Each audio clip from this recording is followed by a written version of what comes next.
إذا مشاهدينا، الرئيس الأمريكي دونالد ترامب الآن يعلن موافقته على وقف قصف إيران وشن هجمات عليها لمدة أسبوعين. إذا الرئيس الأمريكي دونالد ترامب يقول: أوافق على وقف قصف إيران وشن هجمات عليها لمدة أسبوعين. يوافق على هذا المقترح أو ما تقدم به من وساطة رئيس الوزراء الباكستاني، والطلب الذي قدمه إلى الرئيس الأمريكي دونالد ترامب بتمديد هذه المهلة لمدة أسبوعين. الرئيس الإيراني بهذه اللحظة في رسالة لشعبه يقول: نشهد اليوم وقفا للنار ونهاية للحرب. إذن الرئيس الإيراني يعلنها بشكل صريح بأن إيران تشهد اليوم وقفا للنار ونهاية للحرب. هذه الحرب فرضت علينا وانتصرنا فيها. أيضا هذه التصريحات تعود للرئيس الإيراني بيزشكيان الذي يقول في رسالة لشعبه بأن هذه الحرب فرضت عليهم وهم انتصروا فيها، وأعلن منذ لحظات قليلة بأن الحرب انتهت، وأكد موضوع وقف إطلاق النار. تم الاتفاق بشأن جميع نقاط الخلاف السابقة تقريبا بين أمريكا وإيران. فترة الأسبوعين يقول ترامب ستسمح بإتمام الاتفاق وإنجازه. إذن هذا ما يقوله الرئيس ترامب بأن مهلة الأسبوعين ستتيح إتمام الاتفاق مع إيران وتفعيله.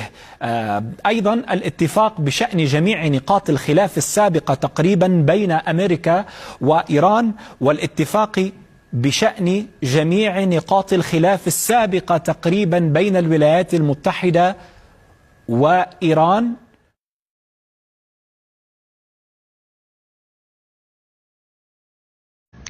إعلان وقف النار بين واشنطن وإيران لاقى ترحيبا عربيا ودوليا. سلطنة عمان دعت إلى تكثيف الجهود من أجل وقف دائم للحرب وإيجاد الحلول الكفيلة بإنهاء الأزمة من جذورها.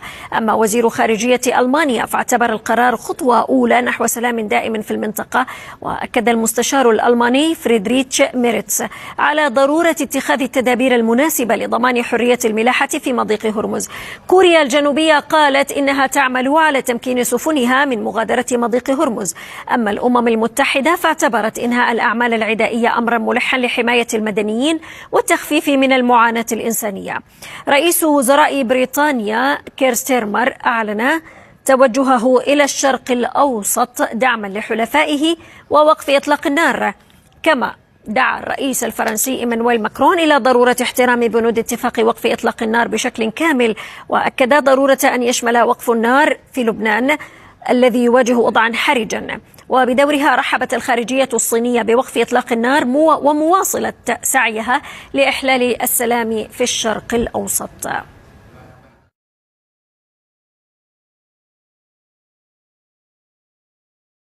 خلاص يا جماعة، اللي كان مستني يسمع الخبر، مفيش ضرب النهاردة، مفيش ضرب، لأنه الرئيس الأمريكي دونالد ترامب وافق على المقترح الباكستاني. عملها والله الباكستانيين، يعني قدروا فعلا ان هم يقنعوا على الاقل ترامب ويقنعوا الايرانيين طبعا بالمقترح بتاعهم بتمديد الهدنه لمده اسبوعين.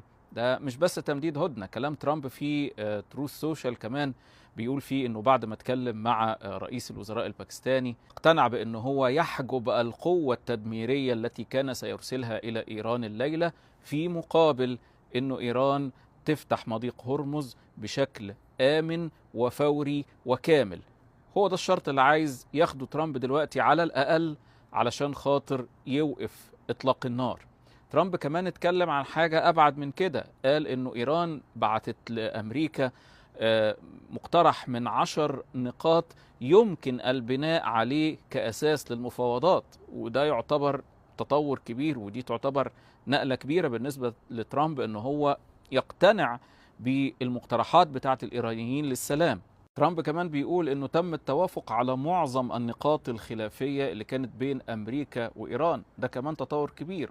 واضح إنه المفاوضات كانت ماشية بشكل كويس، وإن لم يكن يعني لم يعلن عن ذلك في وقت سابق، لكن يبدو إنها كانت ماشية بشكل ما. وبيقول إنه هدنة الأسبوعين هتكون فرصة لإنجاز الاتفاق مع إيران بشكل كامل وبصورة نهائية. وفي نهاية منشوره بيعلن وبيقول أنه يعني سعيد أن هذه المشكلة التي طال أمدها قد قاربت على الانتهاء. فرصة لالتقاط الأنفاس. الله أعلم إيه اللي هيحصل في الأيام اللي جاية، لكن خلونا نأمل ونتفائل الخير. الحقيقة انه العالم كله قاعد دلوقتي في اللحظات اللي احنا قاعدين فيها مع بعض حابس انفاسه. الخليج كله قاعد في رعب، حتى انه السفارة الامريكية في مصر حذرت رعاياها من انها لازم تتابع الاخبار لانه ربما يحصل مشكلة في مصر. يعني في خبر لو دور عليه بيكو هيلاقيه، السفارة الامريكية في مصر حذرت رعاياها من اللف رايح جاي وانت ما تروحش تجيب شاي وترجع والحاجات دي، يعني اقعد في حته عشان الناس تشتغل كده يعني. اهو السفاره الامريكيه في مصر تحذر رعاياها وتعدد مواقع قد تكون اهداف محتمله.